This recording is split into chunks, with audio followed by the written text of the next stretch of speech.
सीतापुर गांव में एक मछुआरा शिवम अपनी पत्नी मोहिनी के साथ रहता था। शिवम रोज सुबह नदी में जाता, मछलियां पकड़ता और उन्हें बाजार में बेचकर अपने परिवार का पालन पोषण करता था। उसकी पत्नी मोहिनी एक समझदार और सहनशील महिला थी, जो घर के काम संभालती और शिवम का हर मुश्किल समय में साथ देती। सीतापुर पर राजा मानसिंह का शासन था। वे एक न्यायप्रिय राजा थे, लेकिन उनके दरबार में एक मंत्री था। विकास बहुत ही चालाक और कामचोर व्यक्ति था। वह अपनी चतुराई से राजा को प्रभावित करने की कोशिश करता, लेकिन असल में वह सिर्फ अपने फायदे के लिए योजनाएं बनाता था। अरे शिवम, कहाँ भागे जा रहे हो इतनी सुबह सुबह? अरे मोहिनी, मैं मछली पकड़ने जा रहा हूँ। आज मुझे जल्दी जाना होगा, वरना कालिया फिर से आकर मुझसे ज्यादा मछली पकड़ लेगा। पिछली बार भी उसने मुझसे बाजी मार ली थी और गांव में सब उसी की तारीफ कर रहे थे। इस बार मैं उसे दिखा दूंगा कि असली मछुआरा कौन है। हाँ। अच्छा, तो अब मुकाबला होने वाला है। लेकिन देखो, जल्दबाजी में कुछ गलती मत कर बैठना। नदी का पानी आजकल थोड़ा तेज बह रहा है, संभल कर जाना। शिवम अपने घर से चला जाता है, मच्छी का जाल लेकर। अरे शिवम, आज तो तूने आने में देर कर दी। देख, मैं तो इतनी ढेर सारी मछलियां पकड़ भी चुका हूँ। अब मैं इन्हें बाजार ले जा रहा हूँ बेचने के लिए। अरे कालिया, तू तो कल से भी जल्दी आ गया। लगता है तेरी किस्मत ही अच्छी है। जब भी मैं जाल फेंकता हूँ, मेरे हाथ तो कुछ लगता ही नहीं। सारा दिन मेहनत करता हूँ, फिर भी खाली हाथ लौटता हूँ। अरे शिवम, मछली पकड़ने के लिए सिर्फ जाल की जरूरत नहीं होती, दिमाग भी होना चाहिए। तू बस जाल फेंक कर बैठ जाता है और सोचता है कि मछलियां खुद ब खुद उसमें आ जाएंगी। ये नदी है भाई, यहाँ तैरना भी आता हो और वक्त की नब्ज पकड़नी भी। तो क्या मैं कभी अच्छी मछलियां नहीं पकड़ पाऊंगा? हर बार तुम ज्यादा पकड़ते हो और मैं खाली हाथ लौटता हूँ। पत्नी के लिए भी कुछ लेकर नहीं जा पाता। अरे भाई, मैंने ऐसा कब बोला कि तुम मछलियां नहीं पकड़ पाओगे? तुम आज ज्यादा मेहनत करना, तुम देखना, तुम अच्छी जरूर पकड़ पाओगे। चलो, अब मैं चलता हूँ, मुझे बाजार भी जाना है ऊपर वाले, अब तेरा ही नाम लेकर जाल फेंक रहा हूँ। हर बार खाली हाथ लौटता हूँ, मगर इस बार तो कुछ मछलियां लग जाएं। कुछ तो रहमत बरसे, कुछ तो मेरी मेहनत रंग लाए। हाथ खाली देख देख कर अब हिम्मत भी जवाब देने लगी है, मगर फिर भी तेरी रहमत पर भरोसा है। शिवम जाल फेंकने के बाद थक कर पास के एक घने पेड़ के नीचे जाकर लेट जाता है। सूरज सिर पर चढ़ चुका होता है। अब तो काफी देर हो गई। जल फेंके हुए इतना समय बीत चुका है कि अब तक तो कुछ मछलियां फंस भी चुकी होंगी। अब और इंतजार करना ठीक नहीं। जाकर देखता हूं कि जाल में क्या फंसा है। फिर शिवम जल के पास जाता है और जल निकलता है। वह देखता है कि काफी ढेर सारी मछलियां उसके जाल में फंस चुकी थीं। अरे वाह, इस बार तो जाल में खूब सारी मछलियां फंस गई हैं। इतनी बड़ी पकड़ तो बहुत दिनों बाद हाथ लगी है। अब अगर मैं इसे जल्दी से बाजार ले जाऊं तो अच्छा मुनाफा कमा सकता हूं। जितनी ताज़ा मछलियां होंगी उतनी ही अच्छी कीमत मिलेगी। मुझे देर नहीं करनी चाहिए, बस अब तुरंत ही निकल पड़ता हूँ। अरे कालिया भाई, तूने सारी मछलियां बेच भी दी क्या? मैं तो अभी अभी आया और तू खाली हाथ। हाँ रे शिवम, सुबह सुबह का बाजार सोने के समान होता है। जितना जल्दी आओगे उतना बढ़िया दाम मिलेगा। मैंने तो सारी मछलियां ऊंचे दाम में बेच दी और अब तो खाली हाथ हूँ। अब सीधा घर जाकर आराम करूंगा। अरे वाह, इतनी जल्दी बिक गई सारी मछलियां। मैं तो सोच रहा था कि अभी खरीदार जुटाने पड़ेंगे। अरे भाई, बाजार की यही तो रीत है। सुबह जितना भी अच्छा माल लाओ, फटाफट बिक जाता है। लोग ताजी मछलियां खरीदना पसंद करते हैं। मैंने भी बढ़िया दाम लगाया और हाथों हाथ सब निकल गईं। इतना बोलकर कालिया वहाँ से चला जाता है। अरे भाई, मच्छी इतनी महंगी क्यों बेच रहे हो तुम? अरे भाई, अभी थोड़ी देर पहले बाजार गर्म था, मांग ज्यादा थी, इसलिए दाम ऊंचे थे। अब शाम हो रही है, लोग कम हो गए हैं, इसलिए मैंने दाम भी कम कर दिए। अब आपको सस्ती दे रहा हूँ, फिर भी शिकायत कर रहे हो। अरे यार, सुबह कुछ और, दोपहर में कुछ और, शाम को कुछ और। ये क्या तमाशा है? मछली है या सोने चांदी का कारोबार कर रहे हो? अरे भाई, यही तो बाजार का खेल है। मांग के हिसाब से कीमत बदलती है। अब आप ले रहे हो तो फायदा ही है, सस्ती पड़ रही है ना। फिर वह 100 रुपए की मच्छी लेकर वहां से चला जाता है। चलो, आज का दिन अच्छा रहा, कुछ पैसे भी मिल गए। अब जल्दी से घर चलता हूँ। ये जो मछली बची है, इसे घर जाकर अच्छे से खोगा। मंत्री, अब हमारे तहखाने में खजाना इतना भर चुका है कि उसे संजोकर रखने के लिए भी जगह कम पड़ रही है। हमने निश्चय किया है कि इस संपत्ति का सदुपयोग किया जाए। हमने सोचा है कि हम पासी का गांव खरीद लेंगे और जो भी धन उससे प्राप्त होगा उसे गांव वालों में बांट दिया करेंगे। महाराज, यह आप क्या कह रहे हैं? इतने वर्षों की मेहनत और युद्धों से संजोई गई इस संपत्ति को आप यूं ही दान कर देंगे? यह तो आपके राज्य के भविष्य के लिए आवश्यक है। इससे आप अपने महल की मरम्मत करवा सकते हैं, सेनाओं को सशक्त कर सकते हैं, या फिर राज्य के विस्तार में लगा सकते हैं। गांव वालों को बांट देना एक भारी नुकसान होगा। मंत्री, तुमने राज्य की समृद्धि तो देखी है, पर क्या तुमने गांव वालों की बदहाली देखी है? उनके फटे कपड़े, अधूरी झोपड़ियां, भूख से तड़पते उनके बच्चे। यह खजाना मेरी निजी संपत्ति नहीं है, यह जनता की अमानत है। मेरे पिताजी ने अपने अंतिम समय में मुझसे कहा था कि हमारे पास जो भी दौलत है वह गांव वालों की ही है, हम केवल उसके रक्षक हैं, स्वामी नहीं। परंतु महाराज, अगर आप सारी संपत्ति यूं ही बांट देंगे तो राज्य की स्थिरता पर प्रभाव पड़ेगा। नहीं मंत्री, राज्य की स्थिरता धन से नहीं बल्कि प्रजा के विश्वास से बनी रहती है। अगर राजा अपनी प्रजा के सुख दुख का भागीदार न बने तो वह राजा कहलाने योग्य नहीं। यदि मैं इस खजाने को स्वार्थ में लगा दूं तो ऊपर वाला भी मुझे कभी माफ नहीं करेगा। प्रजा का भला ही सच्ची राजधर्म की पहचान है। अरे, अगर यह मूर्ख महाराज अपनी सारी संपत्ति ऐसे ही इन भिखारियों में बांट देगा तो मेरा क्या होगा? मैंने जो इतने सालों से इसकी वफादारी निभाई है उसका क्या क्या? मुझे कुछ भी नहीं मिलेगा। यह तो सरासर अन्याय होगा। मंत्री गांव की ओर निकलता है। तभी मंत्री को शिवम मिल जाता। शिवम, तुम्हारी जेल की सजा पूरी हो गई। महाराज ने तुम्हें पूरे 5 साल की सजा सुनाई थी। हाँ मंत्री जी, 5 साल की कड़ी सजा काटने के बाद अब मैं पूरी तरह बदल चुका हूँ। अब न चोरी चकारी करता हूँ, न किसी गैर कानूनी काम में पड़ता हूँ। बस मछलियां पकड़कर अपना और अपने परिवार का पेट पालता हूँ। शिवम, मछलियां पकड़कर भला कब तक गुजारा करोगे? कभी सोचो, चोरी में तुम्हें एक रात में कितना ढेर सारा सोना मिल जाता था, और अब तो मुश्किल से 100-200 ही कमाते होंगे। मंत्री जी, क्या बताऊं, बहुत बुरे दिन आ गए हैं। अगर एक दिन का गुजारा हो जाता है तो अगले दिन फिर चिंता सताने लगती है कि अब क्या होगा। लेकिन मैं अब सही रास्ते पर हूं, दोबारा गलत राह पर नहीं जाना चाहता। देखो शिवम, अगर मेरी एक बात मान लो तो दोनों फायदे में रहेंगे। कैसी बात मंत्री जी? महाराज का खजाना पूरी तरह भर चुका है, इतना कि अब उन्हें समझ भी नहीं आता कि इसे कहां रखा जाए। अगर तुम मेरे साथ मिल जाओ तो मैं तुम्हें महल के अंदर दाखिल करवा दूंगा। तुम्हें बस इतना करना है कि सारा सोना चुपचाप समंदर के रास्ते से पास वाली गुफा में पहुंचा देना। गुफा में? लेकिन अगर महाराज को पता चल गया तो? अरे शिवम, महाराज को कुछ भी पता नहीं चलेगा। जब वे देखेंगे कि खजाने में कुछ सोना कम हुआ है तो पहले थोड़ा परेशान होंगे, लेकिन फिर धीरे धीरे भूल भी जाएंगे, और जब बात ठंडी पड़ जाएगी तब हम वह सारा सोना लेकर कहीं दूर निकल जाएंगे, जहां न कोई हमें जानता हो न कोई पकड़ सके। मंत्री जी, आपकी बात तो सही लग रही है, लेकिन अगर पकड़े गए तो हमें बहुत भारी नुकसान हो सकता है। उसकी चिंता मत कर शिवम, यह सब मैं देख लूंगा।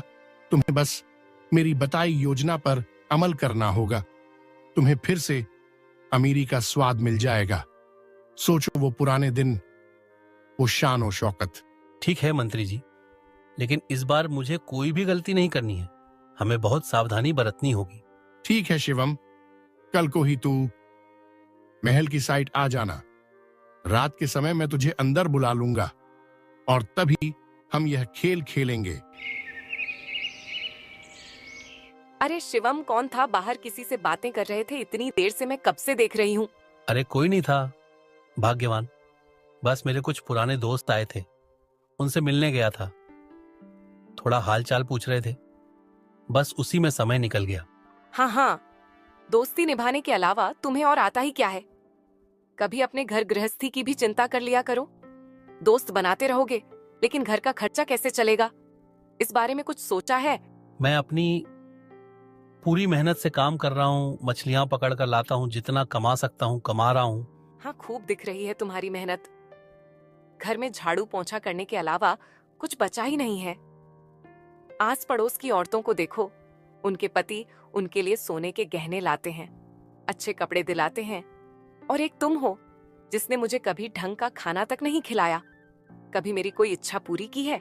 तुम चिंता मत करो भाग्यवान, अब हमें ज्यादा दिनों तक ऐसी गरीबी में नहीं जीना पड़ेगा। मैंने एक बहुत बढ़िया योजना बनाई है जिससे हमारी जिंदगी बदल जाएगी। बस थोड़ा सा धैर्य रखो, सब कुछ हमारे हक में होने वाला है। महाराज, मैं आपसे यही कहने आया था कि हमारे महल के खजाने की सुरक्षा को और अधिक मजबूत करने की आवश्यकता है। अभी हमारे कुछ सिपाही खजाने के पास तैनात हैं, लेकिन मेरा मानना है कि हमें उन सिपाहियों को गेट पर लगा देना चाहिए ताकि कोई भी अजनबी या बाहरी व्यक्ति महल के भीतर प्रवेश ही न कर सके। यदि हम गेट पर पहरा मजबूत कर देंगे तो कोई भी बिना अनुमति के महल के अंदर कदम नहीं रख सकेगा और हमारी सुरक्षा और भी सुदृढ़ हो जाएगी। मंत्री, तुम्हारी बात में तर्क है। खजाने की रक्षा करना निस्संदेह आवश्यक है, लेकिन उससे भी अधिक महत्वपूर्ण यह है कि कोई अनजान व्यक्ति महल में प्रवेश ही न कर सके। यदि गेट पर सुरक्षा चाक चौबंद होगी तो खजाने तक पहुंचने की संभावना ही समाप्त हो जाएगी। तभी रात का घना अंधकार छा जाता है और शिवम राजमहल की ओर बढ़ता है। चारों ओर सन्नाटा पसरा हुआ है, सिर्फ महल के पहरेदारों की आवाजें कभी कभी सुनाई देती हैं। जैसे ही वह महल के पास पहुंचता है, मंत्री पहले से ही वहां उसका इंतजार कर रहा होता है। वह इशारे से शिवम को दूसरे गेट की ओर बुलाता है जहां सुरक्षा थोड़ी कम होती है। मंत्री बड़ी सावधानी से शिवम को खजाने के कक्ष तक ले जाता है।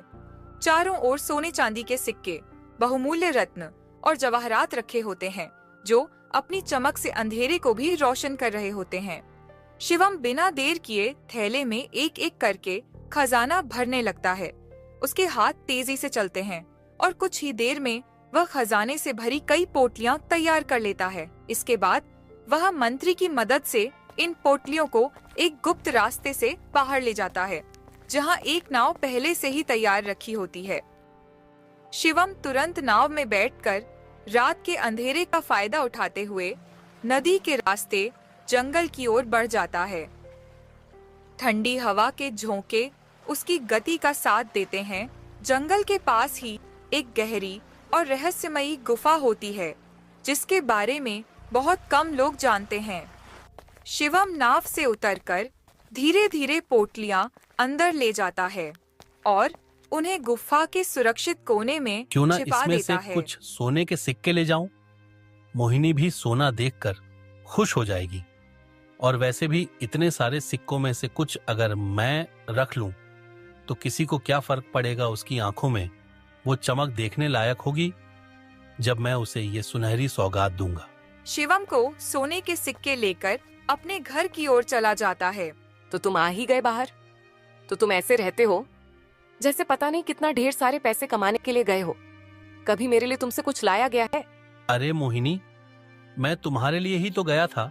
देखो, यह देखो, कितना ढेर सारा सोना है मेरे पास। अब हमें कभी पैसों की तंगी नहीं होगी। आज से हम अमीर हैं। मैं तुम्हारे लिए सोने के गहने बनवाऊंगा, महल जैसा घर बनवाऊंगा और नौकर चाकर भी रखूंगा। शिवम, इतना ढेर सारा सोना ये आया कहां से? कहीं तुमने कहीं चोरी तो नहीं की? भाग्यवान, वही तो की है। मेहनत से आज तक किसी का भला हुआ है जो हमारा होगा। मैंने राजमहल का खजाना चुरा लिया है मंत्री के साथ मिलकर। शिवम, तुम जानते भी हो ये कितना बड़ा पाप है। अगर किसी को पता चल गया तो राजा हमें मार डालेगा। अरे पगली, बस कुछ दिन सावधानी रखनी होगी। जब तक लोग समझें हम बहुत दूर निकल चुके होंगे, फिर ये सोना हमारा होगा, हमारी जिंदगी बदल जाएगी। लेकिन अगर किसी ने हमें देख लिया हो तो, अगर मंत्री ने धोखा दे दिया तो? डरने की कोई बात नहीं, मैंने सब इंतजाम कर लिया है। मंत्री भी हमारे साथ है और मैंने सारे निशान मिटा दिए हैं। कोई हमारा नाम तक नहीं ले सकेगा। बस हमें कुछ दिन शांत रहना है, किसी को शक नहीं होना चाहिए। जैसे ही सुबह होती है, मंत्री राजा के पास जाता है। महाराज, गजब हो गया, हमारे खजाने से कोई आधा सोना लेकर भाग गया। ये तुम क्या कह रहे हो मंत्री? इतनी सख्त पहरेदारी के बावजूद चोरी हो गई। हमारी प्रजा का धन, वर्षों की मेहनत का खजाना किसी चोर ने हाथ साफ कर दिया। यह असंभव है। जी महाराज, यह चोरी कैसे हुई यह कोई नहीं जानता। महल के सारे द्वार बंद थे, सैनिक अपने अपने स्थान पर तैनात थे, लेकिन फिर भी कोई चुपचाप आया, खजाने से आधा सोना लेकर चला गया और किसी को कानों कान खबर तक नहीं हुई। यह निश्चित रूप से कोई साधारण चोर नहीं हो सकता। यह काम किसी ऐसे व्यक्ति का है जो महल के भीतर का भली भांति जानकार है। हमारे सैनिकों की आंखों में धूल झोंक कर इतना बड़ा अपराध करना आसान नहीं। मैं उस चोर को ऐसी सजा दूंगा कि आने वाली पीढ़ियां भी उसका नाम सुनकर कांप उठेंगी। जो भी इस साजिश में शामिल होगा उसे फांसी पर लटकाया जाएगा। मेरा यह आदेश है कि तुरंत पूरे महल की तलाशी ली जाए। कोई भी महल से बाहर नहीं जाएगा जब तक यह चोर पकड़ा नहीं जाता। सेनापति महाराज का यह आदेश सुनकर पूरी तरीके से डर जाता है। वह सोचता है कहीं उसका भांडा ना फूट जाए। वहीं शिवम के पास फिर से पैसे खत्म हो चुके थे, तो वह उसे खजाने के पास जाता है और वहां से कुछ और खजाना लेकर आ जाता है। पैसे तो मैं लेकर आ ही गया हूँ, क्यों न मंत्री को यह बात बता दूं कि मैंने खजाने में से कुछ धन लिया है। आखिर सत्य छुपाने से बेहतर है। शिवम रात के समय महल जाता है। शिवम को आता देख मंत्री खुद उसके पास जाता है। अरे शिवम, तू यहाँ क्या करने आया है? तुझे होश भी है कि राजा साहब इस वक्त कितने गुस्से में हैं? पूरी राजधानी में सैनिक घूम रहे हैं, हर किसी से पूछताछ हो रही है। मंत्री जी, मुझे आपसे बहुत जरूरी बात करनी थी, इसलिए आया हूं मैं। आज फिर से खजाने के कक्ष में गया था और उसमें से कुछ सोना और जवाहरात निकाल लाया हूं। क्या तू पागल हो गया है क्या शिवम? अगर किसी ने तुझे खजाने के पास जाते हुए देख लिया, तो अगर राजा साहब को जरा भी शक हो गया कि चोरी का असली गुनहगार हम हैं, तो हमारी खैर नहीं, वो हमें जिंदा नहीं छोड़ेंगे। तू यह क्या कर बैठा? मंत्री जी, मुझे मजबूरी में जाना पड़ा, मेरे पास कोई और चारा नहीं था। घर पर हालात बहुत खराब हैं, मुझे पैसों की सख्त जरूरत थी, इसलिए सोचा कि थोड़ा सा खजाना निकाल लूं। किसी को क्या पता चलेगा। अरे मूर्ख, तू समझता क्यों नहीं? राजा साहब ने साफ कह दिया है कि अगर असली चोर उनके सामने आया तो उसे फांसी पर लटका दिया जाएगा। वो किसी को माफ करने वाले नहीं है, और अगर किसी ने तुझे वहां जाते हुए देख लिया तो बस समझ ले, हम दोनों का अंत निश्चित है। इस महल से कोई भी बाहर नहीं निकलेगा जिंदा। मंत्री जी, मुझे लगा कि मैं बच जाऊंगा। मैंने सब कुछ बहुत संभल कर किया था, कोई नहीं था वहां, मैंने पूरी तरह से सावधानी बरती थी। इतना बोलकर शिवम वहां से चला जाता है। अगर मैं इस मूर्ख शिवम के चक्कर में पड़ा रहा तो यह न सिर्फ मुझे फंसा देगा, बल्कि राजा भी मुझे अपनी राह का रोड़ा समझकर जान से मार डालेगा। मुझे कुछ करना ही होगा। ऐसे ही 2-4 दिन बीत जाते हैं। शिवम सामान लेने के लिए एक दुकान पर जाता है। वहाँ पर कालिया भी होता है। अरे शिवम, कहाँ गुम हो गया तू? अब तो मछलियां पकड़ने और बेचने भी नहीं आता। तेरे घर का खर्चा कैसे चल रहा है भाई? इतने दिन हो गए तुझे मछली पकड़े हुए हो और अब तो तू दिखता भी नहीं। अरे कुछ नहीं कालिया भाई, बस अब मैंने अपना काम बदल लिया है। मछलियों के धंधे में अब पहले जैसा मुनाफा नहीं रहा, तो मैंने घर पर ही छोटा मोटा काम डाल लिया है। उसी से अपने घर का गुजारा कर रहा हूँ। लेकिन शिवम, तेरा छोटे मोटे काम से गुजारा कैसे हो रहा है भाई? जहाँ तू मछलियां पकड़कर भी ठीक से गुजारा नहीं कर पा रहा था, वहां अब ये छोटा मोटा काम करके कैसे चला रहा है? देखो कालिया भाई, जब तक इंसान सिर्फ एक ही रास्ते पर अटका रहता है, तब तक उसे कभी आगे बढ़ने का मौका नहीं मिलता। पहले मैं मछलियां पकड़ने और बेचने के भरोसे था, लेकिन जब उससे गुजारा मुश्किल हो गया तो मैंने सोचा कि क्यों ना कुछ और किया जाए। कालिया को शिवम पर शक हो जाता है। वह सोचने लगता है, शिवम जो पहले मछलियां पकड़कर भी अपना गुजारा नहीं कर पा रहा था, वह अपना गुजारा कैसे कर पा रहा है। वह सोचता है, कहीं राजमहल में जो चोरी हुई है वह शिवम ने तो नहीं की, क्योंकि वह पहले चोरी था। कालिया तुरंत राजमहल जाता है, महाराज से शिवम की शिकायत करने के लिए।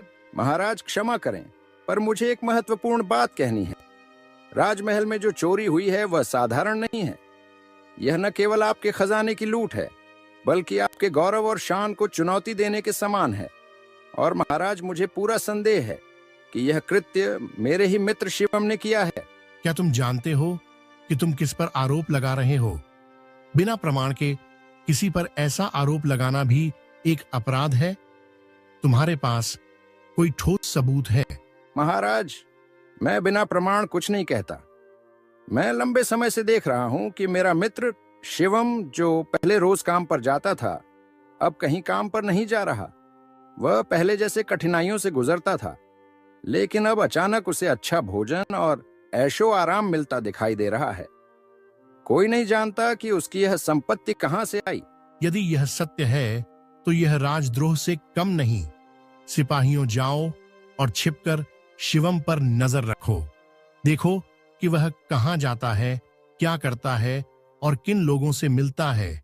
यदि वह दोषी पाया गया तो उसे ऐसी सजा दी जाएगी जो बाकी चोरों के लिए भी सबक बन जाए। तभी रात का समय होता है। शिवम के पास मंत्री जाता है। मंत्री शिवम को अपने साथ सोने के पास ले जाता है। यह सारी घटना महाराज का सैनिक देख लेता है। वह समझ जाता है कि मंत्री भी शिवम के साथ इसमें मिला हुआ है। अरे मंत्री जी, आप मुझे यहाँ सोने के खजाने के पास क्यों लेकर आए हैं? मैंने पहले ही कह दिया था, अब मुझे सोने की कोई जरूरत नहीं है। अगर हमें किसी ने यहाँ देख लिया तो बहुत बड़ी मुसीबत हो जाएगी। हम दोनों बुरी तरह फंस सकते हैं। बेवकूफ, तू समझता क्या है खुद को? यह सब तेरी ही वजह से हो रहा है। तू बार बार इधर उधर मंडरा रहा है और मुझे डर है कि अगर किसी ने तुझे देख लिया तो मेरी सारी योजना मिट्टी में मिल जाएगी। अब मेरे पास कोई और रास्ता नहीं बचा शिवम। मुझे तुझे खत्म करना ही होगा। मंत्री जी, ये आप क्या कह रहे हैं? आप मुझे क्यों मारना चाहते हैं? मैं तो बस... तू अब मेरे लिए खतरा बन चुका है शिवम।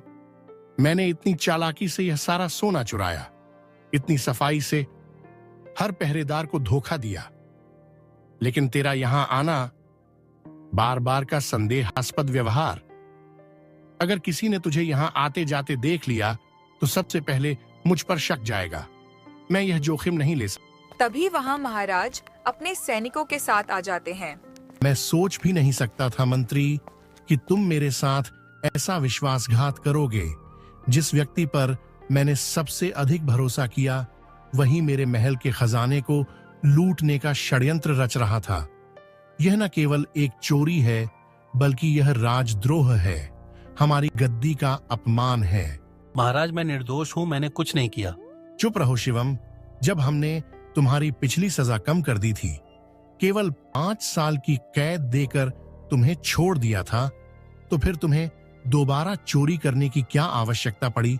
क्या तुम्हें अपनी गलती से कोई सबक नहीं मिला? मंत्री, तुम्हारा अपराध और भी गंभीर है। एक विश्वास पात्र होकर तुमने इस चोर का साथ दिया। तुमने हमारे खजाने को चुराकर न केवल अपनी ईमानदारी को कलंकित किया, बल्कि हमारे राज्य के सम्मान को भी धूमिल किया। और अब जब पकड़े गए हो तो क्षमा की भीख मांग रहे हो। मैं यह आदेश देता हूं कि तुम दोनों को अब 20-20 साल की सजा सुनाई जाएगी। और शिवम, तुम्हारे घर पर तुम्हारी पत्नी है, उनकी जिम्मेदारी मैं खुद उठा लूंगा। अब तुम जेल में ही रहना और मंत्री तुम भी। मंत्री और शिवम दोनों बहुत ही पछताते हैं कि उन्होंने यह चोरी क्यों की, पर अब पछताने से कोई फायदा नहीं था। उन्हें जेल डाल दिया जा। दोस्तों, आपको हमारी स्टोरी कैसी लगी? हमें कमेंट करके जरूर बताइए। इस स्टोरी को लाइक और शेयर करें और हाँ, हमारे चैनल को सब्सक्राइब करना ना भूलें। Thank you.